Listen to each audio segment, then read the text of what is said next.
নমস্কার, জয় মা। দিনটা ছিল শুক্রবার। তো যথারীতি স্নান করে ঠাকুর ঘরে ঢুকে পড়লাম। ঠাকুর ঘরে এই যে আমার মায়েদের দর্শন করুন, আমার মা তারা পরমেশ্বরী, এই যে আমার গোপুসোনারা, আর এই যে মা শিবানী।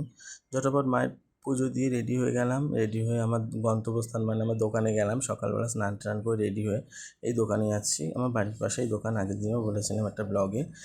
এই কিছুটা হেঁটেই মোড়ের মাথা দিয়ে ডান দিকে আমার দোকান।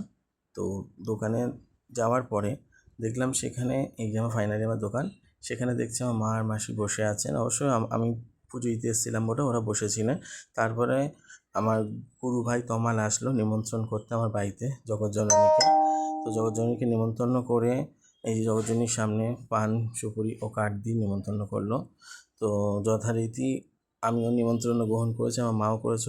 ওর যেন প্রোগ্রাম সুষ্ঠু সবল হয় এই কামনা করি। তারপর ছোট্ট একটা ফটো তুললো। ফটো তুলে আমার সাথে তারা ছবি তুলে খাওয়া দাওয়া করে বেরিয়ে গেল। আজকে মিনি ব্লগটা এখানে শেষ করলাম। সবাই ভালো থাকুন, সুস্থ থাকুন। জয় মা তারা।